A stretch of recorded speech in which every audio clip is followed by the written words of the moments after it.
Parlait encore pendant des heures. Le va-et-vient des clientes était presque inexistant tous les jours. Mondo s'est assis à côté de Jourdain toute la journée, pendant qu'il vendait ses poissons. Jourdain et Mondo ont discuté des affaires et Jourdain a raconté son histoire. Après que Mondo est parti et que tous les poissons sont morts, Jourdain, contrairement aux autres pêcheurs, a refusé de quitter sa carrière. C'était toujours trop cher d'acheter un bateau, mais il a pu ouvrir son propre magasin. Des pêcheurs chinois sont venus toutes les semaines pour chercher quelqu'un pour vendre leurs poissons. Mondo était celui qu'ils cherchaient.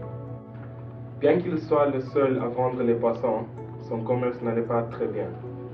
Personne ne voulait pas du poisson qui avait dû traverser la mer avant d'arriver sur leur assiette. Le poisson frais leur manque et alors ils ont arrêté à manger du poisson. Mondo a offert de discuter de son propre travail. Il a raconté qu'il avait fait des voyages de l'Afrique, en Inde, en Russie, en Chine, au Mexique et en Argentine. Jourdain était fasciné. Il voulait en savoir encore plus sur ses voyages. Qu'est-ce que tu fais ces jours-ci, Mondo? On ne sait absolument pas où tu as disparu il y a 10 ans. Ah oui, quelle histoire! Eh bien, quand je me suis finalement échappée de l'assistance publique, j'ai décidé de me promener sur l'esplanade pendant quelques heures. Au bout d'un moment, j'ai remarqué qu'un navire s'approchait du port. Il faisait presque nuit, alors je me suis cachée derrière un buisson. Des hommes sont venus quand le bateau avait fini de se garer. J'étais surpris que des hommes commençaient à charger le bateau avec des centaines de boîtes et de paquets. On mettait sans doute des richesses dans ce bateau. « Il est intéressant qu'ils fassent tout ce travail si tard, me suis-je dit. En sautant d'un buisson à l'autre, je me suis approchée de ces hommes et du grand navire. J'étais absolument enchantée par tout ce que j'ai vu. Des bougies, des meubles, des robes, des fourrures, des gourmandises. Il y avait plus de beauté que je pouvais imaginer. « Et si j'entrais là-dedans ?» me suis-je demandé. J'ai regardé tout autour de moi. Je n'ai vu personne, alors j'ai sauté prudemment dans le bateau. Je me suis cachée et c'était décidé. Le lendemain, on est parti sans que personne ne me découvre. Mais tu n'es quand même pas resté caché pendant tous les voyages. Quelle était la destination? Oui, tu as raison. Vers midi de ce premier jour, j'ai commencé à vraiment avoir faim. Alors je suis sortie de ma cachette. Les marins étaient étonnés de me voir, mais je leur ai demandé tout de suite « Est-ce que vous voulez me donner à manger ?» Et je me suis fait des amis rapidement. Le capitaine en particulier était heureux que je sois apparue sur son bateau. Il s'est chargé de moi pendant tout le voyage. Il m'a appris à hisser les voiles et à utiliser un boussole. Je me suis beaucoup amusée.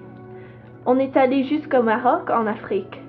Quand il a fait des projets pour repartir, mon capitaine m'a demandé si je voulais repartir avec lui et faire partie de son équipage.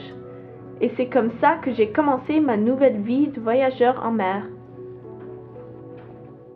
Qu'as-tu fait pendant ce voyage, Mondo? Le capitaine était en fait négociant et marchand. Il voyageait tout autour du monde en achetant des articles et les échangeant pour d'autres. Il m'a appris tout son métier. Quand j'étais assez âgée, je me suis acheté mon propre bateau et j'ai commencé ma propre route de commerce. Tu as ton propre bateau? Quelle nouvelle! Décris-le-moi. Comment s'appelle-t-elle? Il s'appelle l'Occitan 2. Viens le voir toi-même. Good. Le bateau était plutôt comme un navire. Il avait des voiles blanches comme des perles, sauf un qui était aussi bleu que le ciel. Le bateau lui-même était rouge comme le t-shirt de Mondo. En tout cas, ce bateau est très impressionnant. Mondo a fait visiter son bateau. Jordan le pêcheur a eu l'occasion de visiter la cabine, qui était remplie de toutes sortes de cachelets, de toutes tailles, pour attraper des poissons. Il y avait aussi toutes sortes de gourmandises de tous les pays que Mondo avait visités. Les deux hommes se sont livrés à manger du caviar et boire du champagne en parlant du bon vieil temps. Ils étaient vraiment gâtés. Eh bien, je suis vraiment jaloux que tu aies cette vie exotique. Tu as vraiment accompli tous tes rêves. Non, non, mon ami, il me reste encore un rêve, de trouver la femme de ma vie. Peut-être elle est ici, sur la colline, ou dans la maison de la lumière d'or. Tu sais, mon prochain voyage part pour la mer Rouge en 2 semaines. Je vais chercher Sasa, et peut-être nous trois, nous partirons ensemble. Oui, oui, oui. On voyagera en Amérique et en Asie. Est-ce que tu veux venir avec nous? Tu peux sans doute laisser ton magasin. Il me semble que tu n'es pas vraiment heureux là-bas. Oui, c'est vrai. Je veux que toi aussi tu accomplis tous tes rêves, de pêcher dans la mer Rouge.